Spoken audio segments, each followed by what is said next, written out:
30 plus years flipping commercial real estate. Started at age 19. Hello guys, this is Ty, aka the Flip Man. I have an interview today that you gotta see.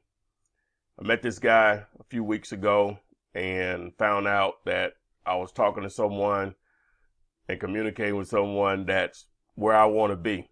He's been flipping commercial real estate since a very, very young age. And today he's going to share his experience with us and a lot of knowledge that can be used on how to get started, how he started, and what's possible. Done a lot of deals, owns a lot of properties. You just got to sit back and just take it in as I have over the last few weeks. But you're going to get the Cliff's Notes version of it. But before I get into the actual interview, just to do some house cleaning, next week's Flippinar, the title will be Find Deals with No Money. A lot of you don't have the cash to even do a few hundred bandit signs or the direct mail, so I'm going to give you some ways on finding deals with no money. It does take patience and persistency, but I'm going to give you the ways to do it. So register for that at Flippinars.com. Still have this building. We had to readjust some of the numbers. It's a mom and pop operation, so you're still going to get your fee. We reduced the price. So to download the updated information and the new price, go to apartmentsforsale.net. The fee is still $10,750 for a buyer. Don't forget about my 200 free videos on YouTube. Just go to my YouTube channel. Make sure you subscribe. Call or text me.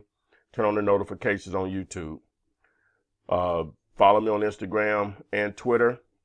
You want a copy of the free contract, text contract to 313131. Don't text me, text 313131, those 6 digits. If you want me in your town as a coach, you see the number here, text or call me for pricing. If you're interested in flipping commercial buildings, flipthisbuilding.com. You see all the benefits here, no competition. You can do it from your home virtually. You have the entire country to target, no cash or credit needed. Obviously, big fat paydays, flipthisbuilding.com. If you need proof of funds, you're going to deal with real estate agents. The only way they're going to take you serious is with proof of funds. So go to the site, realpf.com, submit your phone number. The next page, Keith is going to explain. Same thing with privatemoneylist.net. The name speaks for itself. If you need private money or for your buyers or potential buyers, this is the place to go. So hold on to your seat. Get ready for the interview. 30 plus years flipping commercial real estate. Started at age 19. Here's the story. Hello guys, this is Ty, aka the Flip Man. Today is a really good day. Anytime that I can bring someone's story on and hope it gets outside of what I'm doing and share that, hey, I'm just a small piece in the cog, but today I have a huge cog in the wheel that's going to share his experiences on the commercial side of the game. His name is Tom. He's a commercial real estate investor. He's been doing it for how many years, Tom? Man, I bought my first property when I was 19 and I'm about to turn 55, so 35 years, man. Okay, so a season in the game. So welcome, Tom, to my channel. I'll just start with saying uh, you reached out to me a couple of weeks ago. It's Yep. really easy and quick for me to figure out when someone's real or not.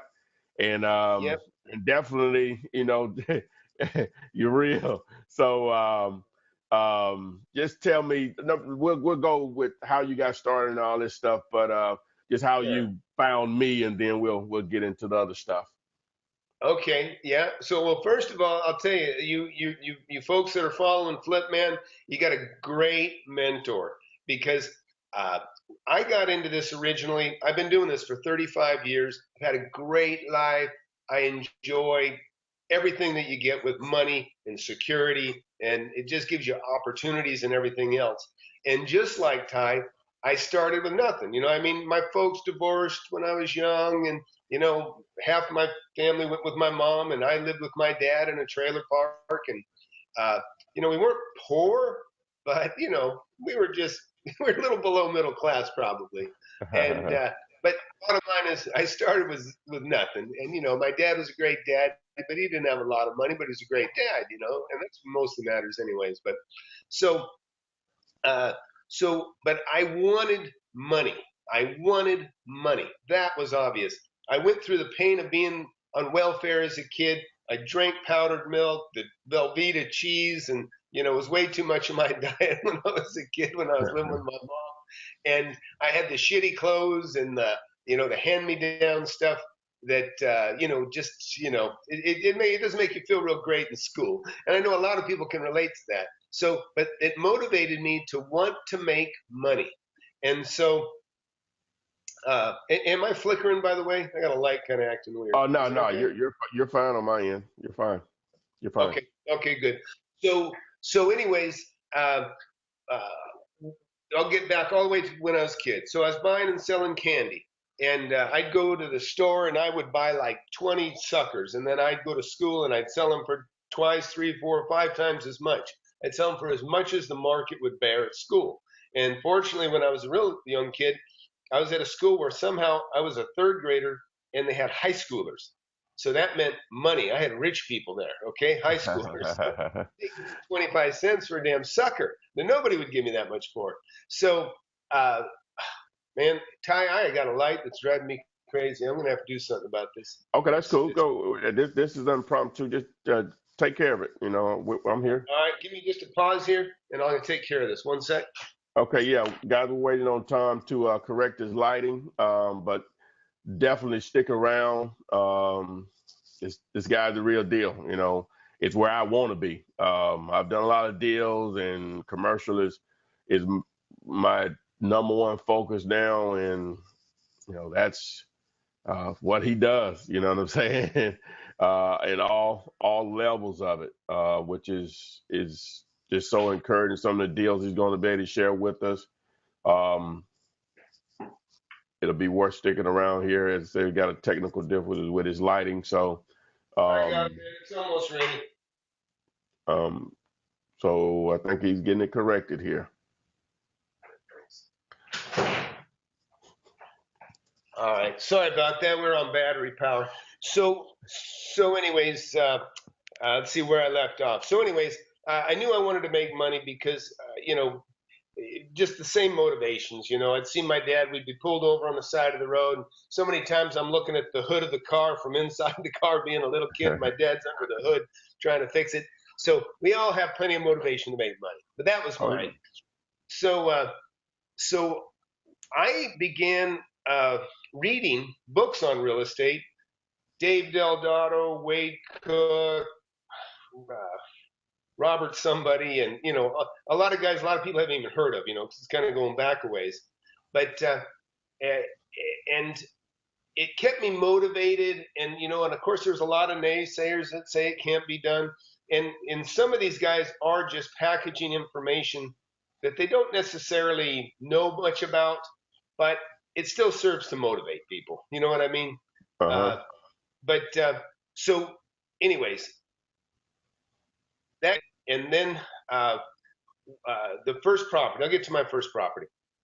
I dropped out of high school and I went to work in a cabinet shop.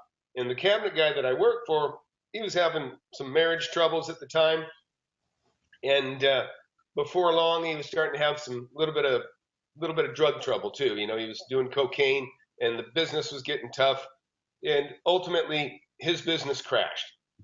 So over that year that I worked for him, I accumulated some tools and stuff. I knew someday I'd want to have my own cabinet shop. Well, so when he went out of business, I started working out of my garage. I was renting a duplex, and but I was growing out of that. Then I went into a building, and I rented a building, but I was kind of living in the building that I was renting. And the landlord said, "Look, Tom, can't live in the building. The place is going to burn down, and I'm going to get sued." So I had to start looking for another place. And so uh, I saw a place for rent. I called the guy, and then the guy says, "Hey, why don't you just buy the place?" And I go, "I can buy it, And now remember, I'm driving a Camaro.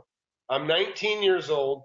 I have hair down to my shoulders, and I have a lot of allergies. So my eyes are always bloodshot. So people always assumed that I was high, you know, Mm-hmm. 'cause I just looked like I was stoned and I looked the part, you know, Camaro long hair.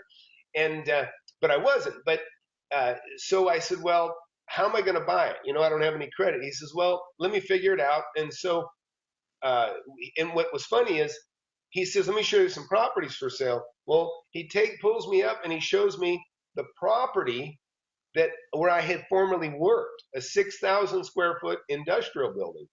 And so I'm like, well, I used to work here. And he said, oh, you did? He goes, well, yeah, they foreclosed and took it away from the previous owner, which was my boss. And so it'd been sitting empty for a good 6 months. And so I said, well, how are we going to buy it? He says, well, look, they can owner finance it. And so that's how I learned about owner financing, just by chance. And he just wanted a commission. And so what the deal was is we wrote a deal where I had a 6 month look at the property, and that allowed me to move in and not pay rent for 6 months. So I saved the money over that 6 months for the $10,000 down payment that I was ultimately going to need at the end of that 6 months. And I told them, I says, look, let me move into it.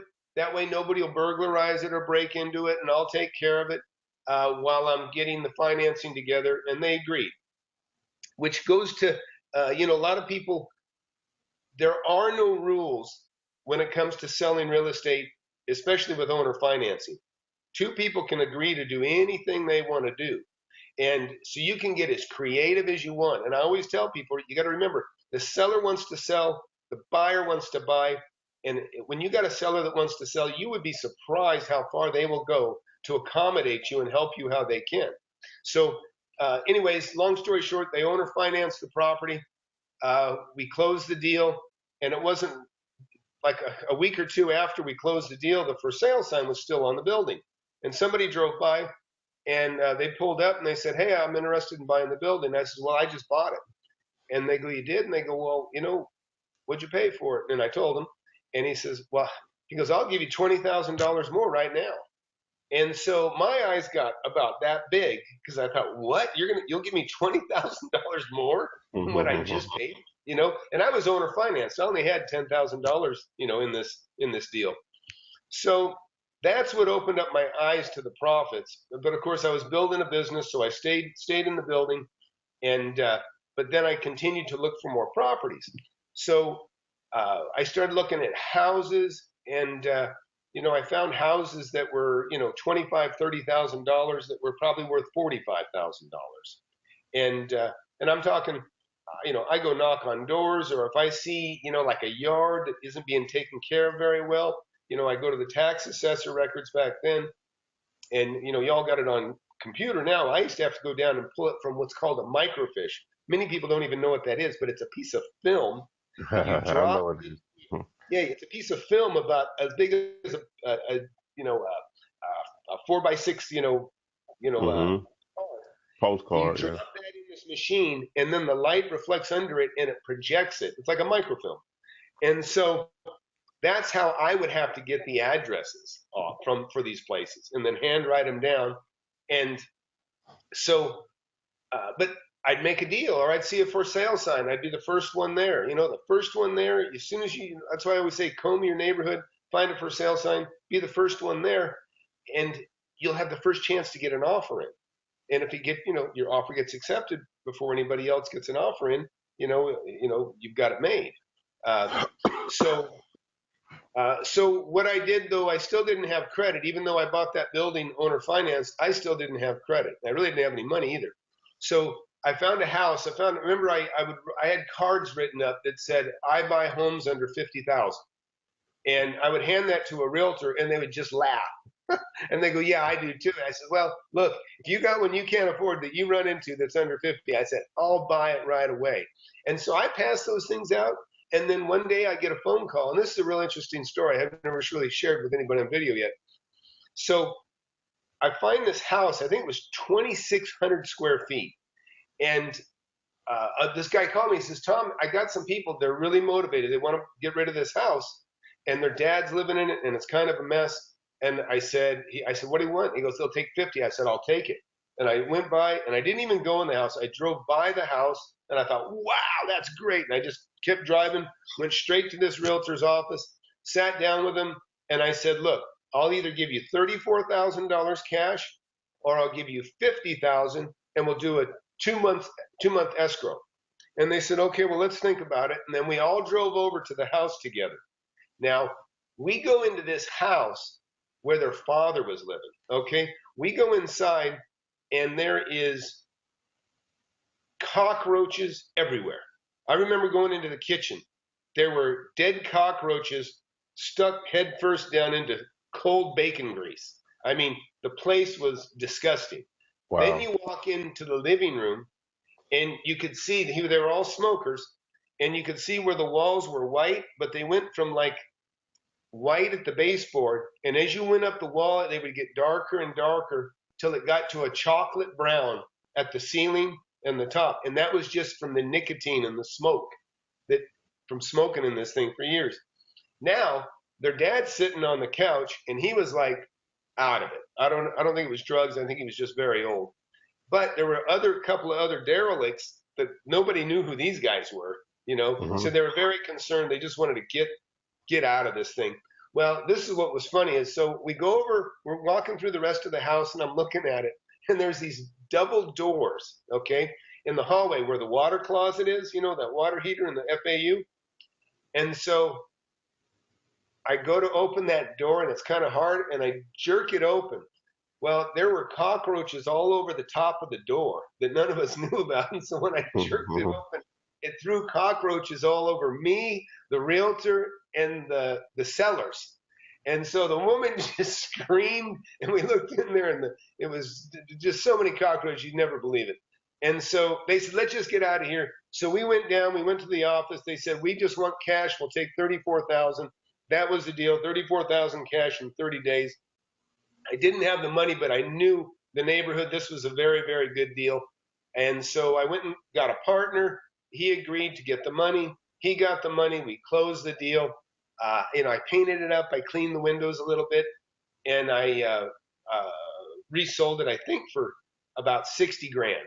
So we each made, I think, about 10 or $12,000. And then I found another house. Owner carried 6,000 down. I put 6,000 down on that. I flipped it. I made another 10. So now I had like $20,000 in my seed money. And then I actually found I found another place that I could turn into a duplex. Again, I always drive my neighborhoods constantly. So first sign of a sale sign comes up, I'm the first one to call. And I always set a sense of urgency because a lot of people want to, the first call that comes in on a property, they'll be like, oh, well, we want to just let it sit on the market for a while. When I hate that because, of course, that means somebody else is going to come along and probably will offer more. So I'll Hmm. usually go in and I'll say, yeah, look, I'm leaving town in 2 days, but I want to buy it. Let's make a deal because I'm leaving town. And so it puts the urgency back on them because they got a bird in the hand now. So I always try to, if they start acting like, well, we're just going to let it sit on the market a while, I'll say, well, I'm leaving town, but I'll buy it now if we can write it up now. And then, agents always want their commission. So a lot of times they're like, hey, you know what? Let's just go ahead and write it up with Tom. He's serious. He wants to close this deal. So whether I'm leaving town or not, I say I'm going to leave town because I don't want them to think that I'm just sitting here waiting for somebody else to offer more. So, anyways, uh, that's where it happened. Like I said, the first one I needed help with, and then I found an owner financed again on a house. I bought that by myself. Then I found another one that was one that I couldn't buy myself because I just bought one by myself, so my money was tied up. So I took my same partner in on that one, and uh, he uh, he he helped. He decided. He said, "Tom, I really like this property. I'd like to keep it." And so we figured there was about $15,000 profit on this thing. So I said, "Just give me 6, and you can have it." And so again, that kind of goes to what you guys call wholesaling. I used to call it, and I didn't call it flipping. You guys call it flipping. People call it wholesaling. I think it's kind of the same thing for what you guys use today. But what I called it was assigning. I would just be assign my interest. And Correct. so Correct. so that's what I did. And then, I got that money from him, and and then actually I bought a real cool, huge home that I actually lived in. So it was like the fifth house that I bought is the one that I actually lived in, but I didn't live in the first five. Okay.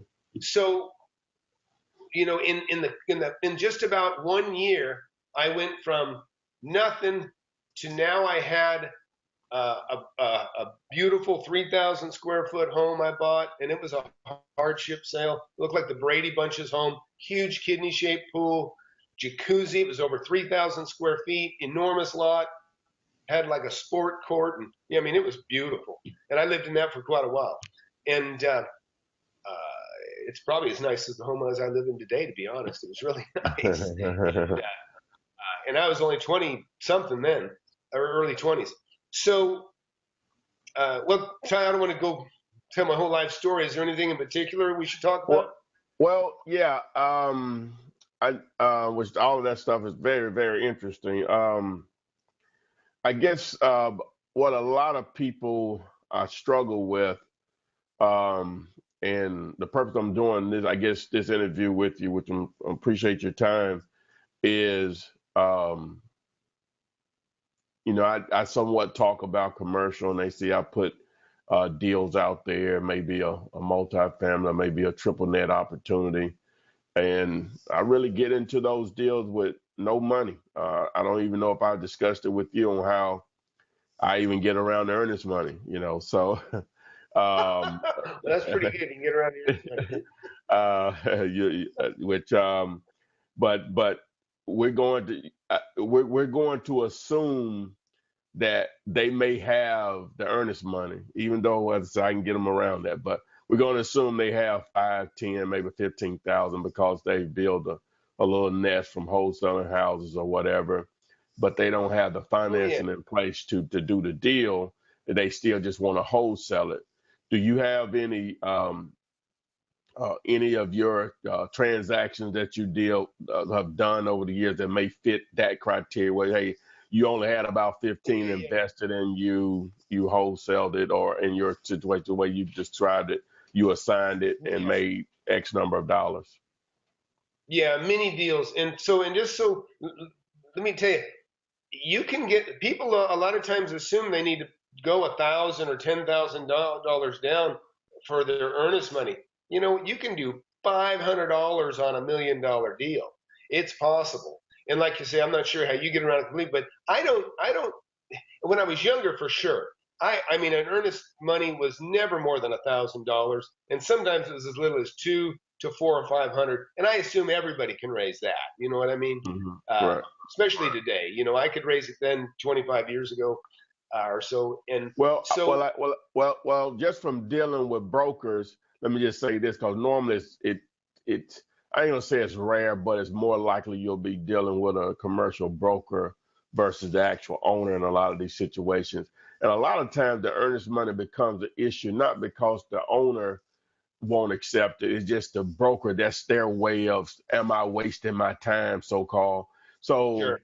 Before you get too deep into that, you say you could put 1,000 down. Most brokers, that might as well be zero to them. So how would you frame that to them? Well, hey, I'm sure because the next thing they're going to want, even if they considered 1,000, they want to now see proof of funds. So so just try to put that in again in the way you handle those situations, because those are roadblocks that are real, that because the broker is really looking out for their interest more so than, hey, this guy's wasting my time. You never know who you have on the other end, and I hate when they try to handle that. As a matter of fact, some brokers will, even when you call them, they start basically interviewing you, and so I'll just cut them off. I say, wait a minute, is this a job interview, or we're going to talk about buying or selling this property? So but to get into how, if you made $1,000 earnest money deposit and they want proof of funds, don't have it or whatever, how would you handle something like that, or some of your experiences on stuff like that? Well, okay. Generally, what I do is, and I'm going back to when maybe things are a little bit tighter than they are for me now, because what I always say, you test sincerity with the wallet, and that's kind of what they're trying to do, and I do that too with people I sell to. But but yeah, so how do you get around it? Well, a lot of times, you tell them that you're buying this on with family, and that the money's there, and that maybe what you do is you say, look, I'll give you $500, uh, $500 down, and we'll increase it to 10,000 at the end of 30 days. And you can even you can even tell them that, look, I'm going to put $500, but I want to make sure that we have a clear title report first, or a reason that you're going to give them the rest in 30 days. Also, like I have many entities. I'll give you an example, and I'm looking at a pile of entities. Okay, see these? Each one of these is a corporation or an LLC or a limited partnership, and this is just a handful. I have way more than I can pick up in front of me down here. And those holds property. Well, so you can always say that, look, this is going to be bought in the name of an entity that is going to, be taking funds. You just make it kind of complicated. You know what I mean? In other words, the Uh-huh. funds are coming. It may be a 1031 that's getting flipped, or it's part of a family estate. Because a lot of times when I buy properties, I'll say, look, I don't want to put a bunch of my personal money down, because all of this money is going to come from a 1031 or from a trust fund that I have set aside. You know, I mean, the main thing is I think you can talk your way around it as long as you make them feel like the few hundred or the $500 you're putting up, that you will forfeit it. That you'll say, look, I'm going to put $500 down, and it can be non-refundable. It can be non-refundable after 20 days. Okay, Uh-huh. if I don't increase the deposit, you follow me? So now you got 20 days for $500 or something like that. Uh, but you just say, I'm working with money that's from another account. I'm happy to put this up. It can be non-refundable in 20 days. We want to make sure the title's clear. Make it contingent on a clear title report, right? But I mean, sometimes you're not going to be able to get over that. Well, There's a yeah. lot of flakes. Go ahead. Well, I like to say, most won't, but enough will. The way I look at it, if they don't accept, whenever I know you say you just go straight to contract, but whenever I send over an LOI to someone and I have those terms in there, to me, if they don't accept the way I want to position my earnest money, it's just like we didn't agree on the price. You see what I'm saying? So because you're going to make plenty of offers where they're not going to budge on the price. So if that's a huge factor, which normally it is, and you can't come to any other terms, then it's a dead deal. Same thing with earnest money with me. It's just the entire process, because a lot of times when I put an offer in, the price will probably already work. Well, I'm talking about commercial here. It probably will already work at what their listing price is. I'm just trying to get them to do it where I don't have to put any money up. So if they accept the terms on when the earnest money is applied, then we have a deal. And a lot of times, the other thing that I do to push that, and you probably do this, I don't know if you do, but I give the broker an incentive to make it work by adding a percent, saying that I'll pay a percent and a half, 2% or 2.5%. You see what I'm saying? So I let the Yeah. greed of humans, which we all have, play Yep. into my favor or whatever. Because and then I never use my own broker. I call the listing broker directly. So now he can keep a hundred Yes. percent. You know what I'm Well, saying? and I don't need a broker. right. It's and you should almost always try to deal directly, of course, with the listing broker. Hmm. Once in a while, you'll get a broker that is just edgy. They almost don't want the responsibility of representing both sides. Yeah. And they're saying they almost would rather you grab another broker, to be Correct. honest.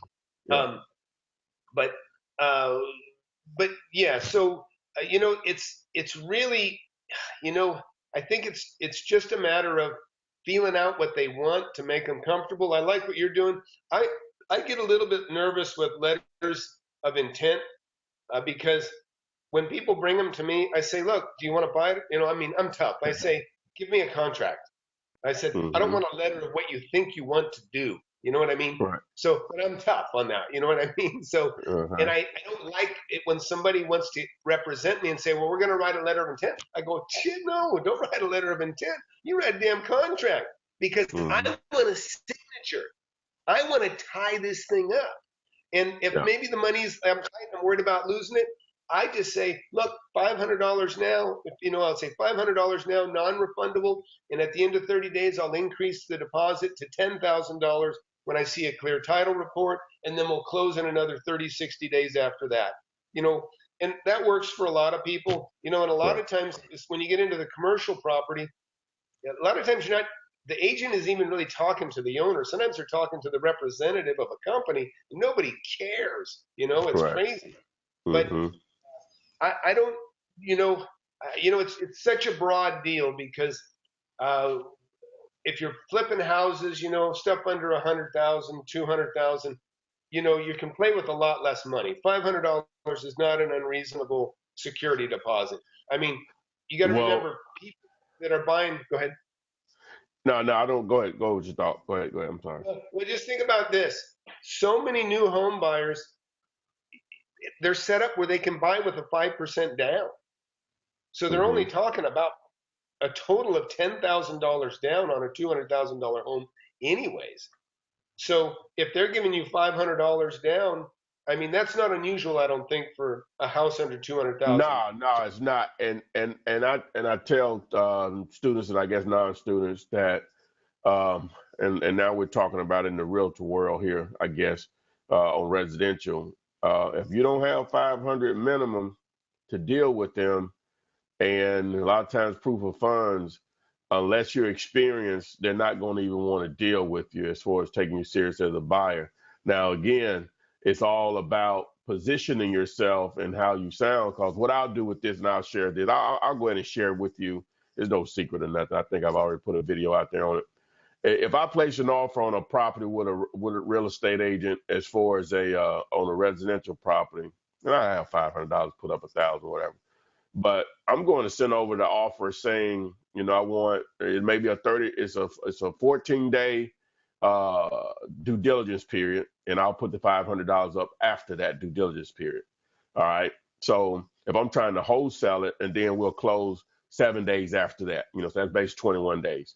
All right. So if I'm trying to wholesale it, number one, it has to be a property that I can get into. It's going to be vacant in most cases. So I'll probably already have a couple of buyers that I'm cool with. Because it's not like listed properties or secrets. They advertise everywhere online. So you got to have a buyer that's ready to go. They're a little lazy.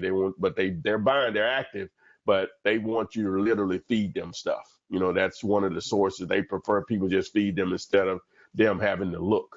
And so I'll roll with it that way. So that's a really technically a no money down deal. As far as on the commercial side, it's the same thing that you're doing. You say you put up 500, and you say you'll put up the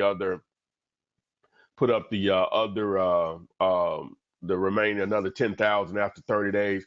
Basically, when I submit the LOI says $30,000 after the 45-day due diligence period. That's it. So they either take that or they don't. And then a lot of times they were, oh, that's uh, we never done anything. Could you give me an idea so I can go back to the seller and tell him why we're doing that? Well, this is what I tell him. I said, figured out a few years ago that why tie up that money and at any point I can pull it out during the 45-day due diligence period. Why not give me the 45 days and my money can remain somewhere where it's working for me instead of sitting somewhere in an escrow account? And when it go after the 45 days, it's hard. The only reason I would ever get it back is you can't produce a clear title. So, that makes sense, and it's true in a sense also. So, and then I'll back it up sometimes with proof of funds, which people can get that in. There's so many services that offer that, whatever. So that's how I'll structure it. And that's basically how you get into deals, high six figure, low seven figure deals, and they accept it. But the flip, I guess the added to that is that I offer the broker additional commission. Sometimes they'll turn it down, but most of the time they don't. So I've given them an incentive Sure. that they're going to make more money than they were going to make anyway, even if they sold it at full price, because normally another broker brings a buyer to the table and they have to split that 50-50. You see what I'm saying? Instead of Yeah, making commission yeah, off, it can put, yeah, when you offer money like that, it puts them in a little bit, it can, depending on the agent, it can make them feel like, ooh, am I being tested for my fiduciary duties? You know what I mean? But you can also just tell them, hey, when I flip it or when I resell it, I'll let you be my agent. Because I okay, yeah, kind of that's tell, good also. yeah, I always tell all agents, and I always honor my word, is I say, you bring me a decent deal. I said, you'll be the one that gets to put it on the market and sell it for Oh me. wow, that's brilliant. I'll use Yeah, that. because that doesn't conflict with anything that they're doing, you Correct, know? correct. And a lot of people, I used to be afraid, oh, I don't want the agent to know that I'm going to flip it because he'll do a double look at it and he'll be trying to, maybe he'll buy it himself. Most agents, man, they just want their commission and They nothing just want else. their commission. Well, what I They're, found is a lot of times what they'll do to make the deal happen, because even though it may, they think they're doing something they shouldn't be. Normally, what they'll do is they may offer the seller, like, well, they're willing to pay my commission, blah blah blah. So now the seller doesn't have to worry about that, part of them as far as their bottom line. And so, but again, the main thing is not that they're getting additional commission, is that they don't have to share commission. You see what I'm sure. saying? So we'll just use $1 million as an example. And if the commission was 3% on a million, and another broker bought a buyer, so normally they're going to do a 1.5 on each, right? Sure. Okay, so now you're doing commission basically on $500,000 in a sense. So so if they keep it a million and we can negotiate it down to 800,000, they're still going to make more money than they would have if they'd have sold it at full price if another broker bought the buyer to the table. If you break the Right. numbers down, so it's just playing with numbers. You see what I'm saying? So well, let me just say, well, just simple math. A million, 1.5 or 1.5% on a million is 15,000, right? Okay, Yes. 3% on 800,000 is what, 24,000, right? Yeah. I Yeah, think yeah. So I missed that last one. yeah. No. I'm saying 3%. If they get 4% on, if you made the offer of 800,000 and it gets accepted, they make 3% because another broker is not involved. That's 24,000. But if they sold it at full price and another broker was involved on a million, they get a 1.5%. That's 15,000. You see what I'm Sure. saying? So they actually made more money, but the actual sales price was less because Right. another broker wasn't involved. Let me tell you something else how you can win over an agent on that, and I'll give you a couple quick stories. Uh, okay, I just posted a video on my channel about making $300,000 on some land. I actually made probably 380,000. I always try to underplay it a little bit, but so what happened on that is I was going to buy. I found 70 acres to buy. And I go to the agent. Or not, there was no agent on this one actually. I'm talking directly to the owner, and I said, uh, "Well, rather than go into the details on how I bought that one, somebody can watch that video. But here's what happened on that. Uh, uh, I'm trying to get to the point I was going to make on that. Oh yeah, the commission. So I bought this property for 140,000, and I flipped it for 520,000. But what I did was when I put the property on the market, right? I mean, I closed the deal immediately with a small down, about 25% down on that. But I put it immediately back on the market, and I put a 12% commission on it. Oh wow, 12%. Yeah. wow. And my thought was, man, people are going to be crazy about this. The agents are going to, really push hard for this, right? So now this is at a time when on land, we usually would do land for 10% commission. Hmm. Houses would be 6%. Because Yeah. usually, land is in generally sells for less unless you get big plots of land. But so I put a 12% commission on this thing and put it to all the agents, and an offer comes in almost right away. I put it up for 560. I got an offer for 520. with like 120,000 down, and they would assume the first that I had in place for 100,000, and I would take back a second for 295,000, 2450 a month was the interest I was getting on that. Mm-hmm. So I accepted that offer. But what was funny was on the listing agreement, they wrote 6%. They never even looked at what I'd put in the commission Wow. at. So I Mm. had 12%, and then here I get an offer, and they'd only put in 6%. Wow. So I was like, that's great. And so we just, they never even knew. There's no reason to bring it up to them because everybody was already satisfied with the deal that they made. So another thing, let's talk about that. You're talking about, uh, okay, yeah, motivation. This is the last property I bought. I have somebody that was wanting to buy a home and has a nice little neighborhood. She picked out a good area, and I said, "Man, that's a great area." And I said, "This is what you do." She's a teacher. I said, "Every day you get off work, you drive that entire neighborhood, and as soon as you see a sign pop up, you be the first one to call on it." Well, she did that, and boom, she called on it, and I couldn't believe it. It was a house for 195,000, probably worth 260. Okay, and I said, she called me up. She says, "Well, my son's going to put an offer. He's an agent." And I said, "I'm heading over there right now."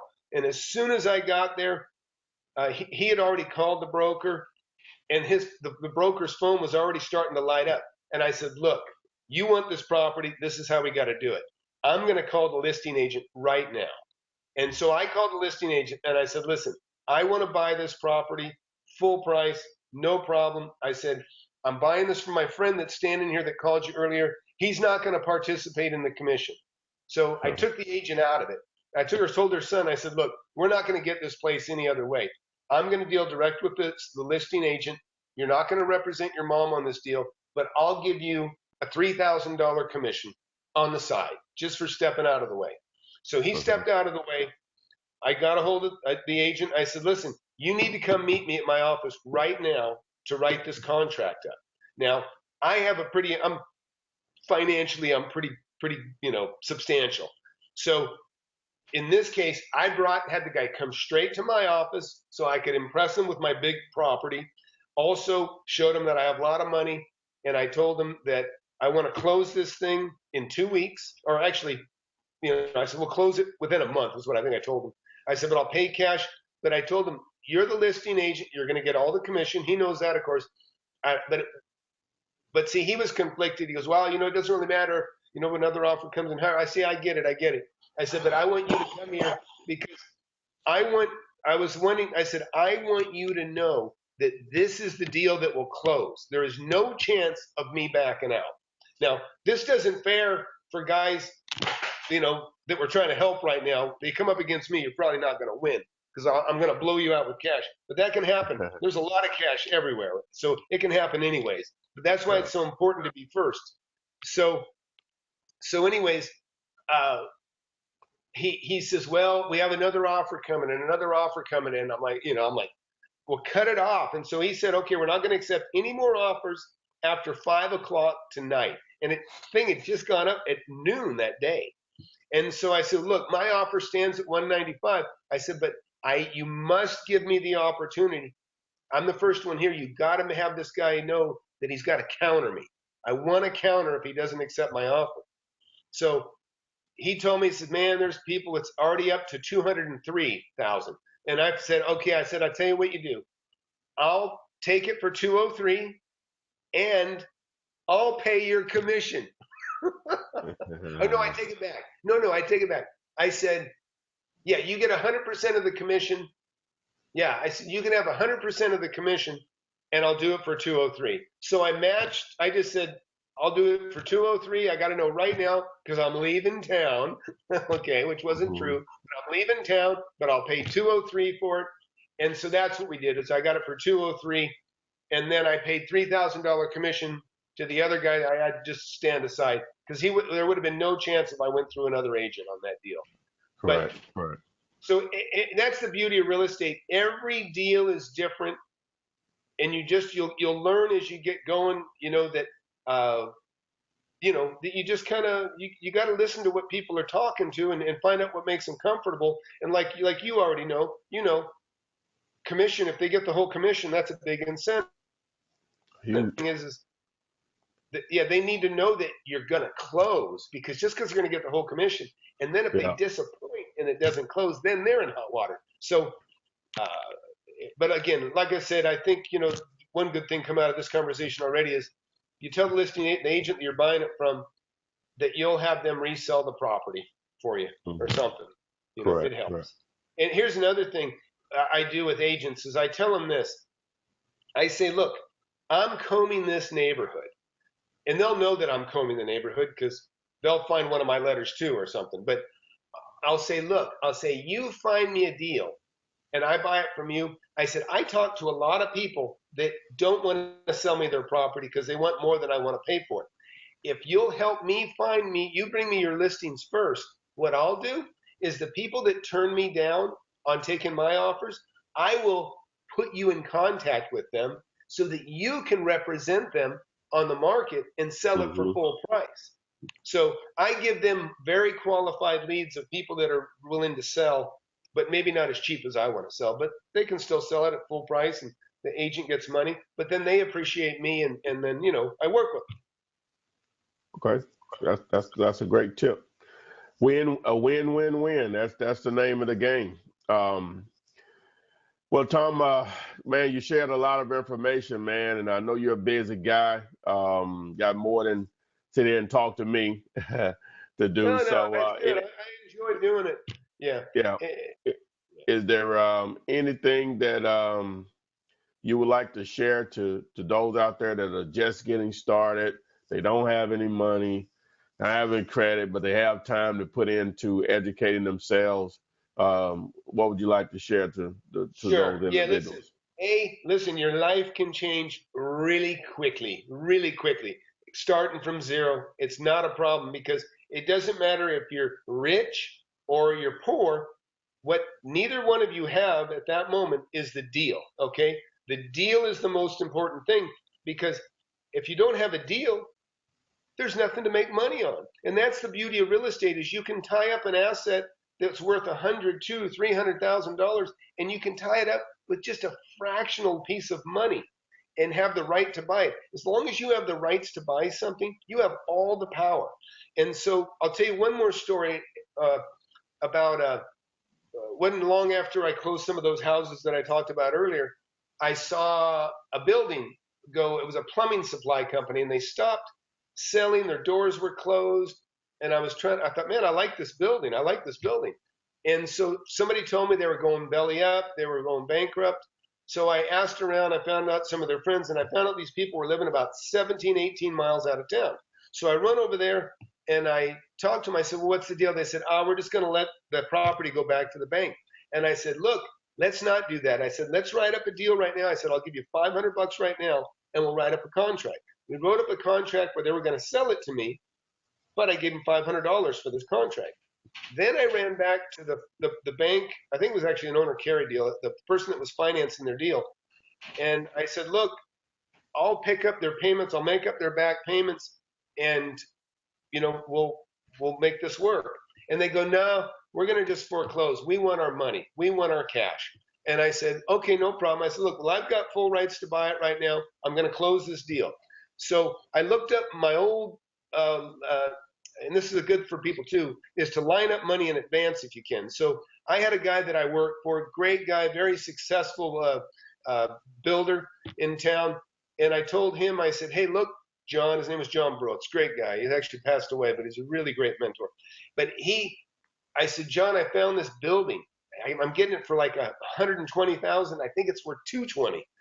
And he comes over and he looks at it and he goes, Tommy, he said, this is a good deal. And he says, but I don't want a partner. He goes, how about if I just give you $20,000 and I'll buy it and you just go away? And I said, John, that's a great idea. And so that's what turned me on to a signing, or what you call wholesaling. It just kind of happened. And so the deal I made with him was he just gave me $20,000. We went to escrow. I put his name on the contract. He gave me the 20,000, and I don't even know. He probably made 100 grand on it, but it didn't matter. I got 20 for just bird dogging it. I call it bird dogging. for finding the deal. And so if you guys are out there, you guys that are just starting, if you're out there looking for property, the main thing is that you know values. As long as you know what things are worth, you'll know a great deal when you see one. I tell people, it's just like when you go shopping for a car. You're shopping for the car you want. Pretty soon, you know what's too much. You know what's too, you'll know a good deal when you see it on that car that you're looking for, that model. Well, it's the same with houses. It's a 3-bedroom, a 2-bedroom. The neighborhood. It's just like looking at a car. You'll have a good idea what something's worth if it's a little bit, in disrepair, or maybe it's fixed up. You'll know what it's worth, and you know that you got to get it at a deal. And so know values, number one. Look, it doesn't matter that you can't afford to buy it. Maybe your credit is crap. It doesn't matter. Look around and know values, because it's the deal. You need to be able to find the deal and have the rights to buy the deal. Now, while you're doing that, go talk to your John Brooks, okay? I knew John Brooks. There's other people I could have gone to in town that I know are successful business people. We all know somebody like that. And so go find people that have money and talk to them and say, hey, listen, I'm trying to find deals on property. And listen, if I found a great deal, would you be willing to look at it with me and potentially be a partner? Or maybe, I would just flip it to you if it's a good enough deal. Get that lined up in advance, because that way, maybe you'll go find a deal that you can't afford. And maybe they want to know that they want to test the sincerity, and they want to know that you have the wherewithal to buy it. Well, you say, hey, let's just sign it up. And within 10 days, I'll show you proof of funds. And now you got the deal tied up, and now you've got 10 days to go find your potential partner and say, hey, man, they need to know that I can afford to buy this. Can you show me your money? You know what I mean? And then he will be your credibility. He will close. And then boom, that might be the whole thing. You just flip it to him, or maybe he becomes your partner and you sell it and you make money.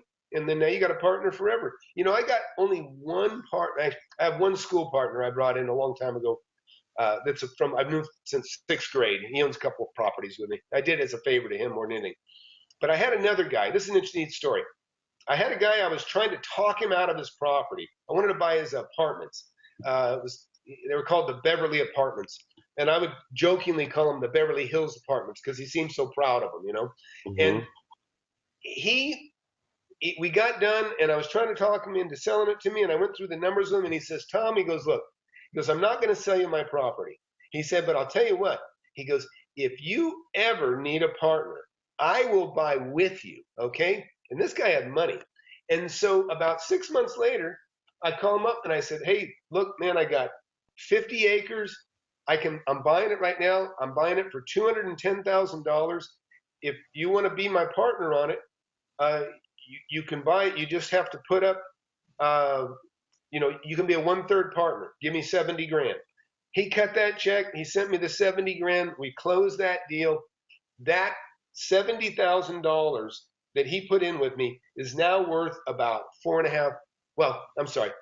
He owns now is worth about $1.5 million to him, because that partnership that I did with him, that led to buying another property, that led to a 1031. I flipped into another property and Mm-hmm. another property.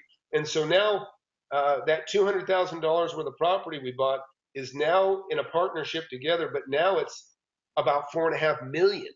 And so Wow.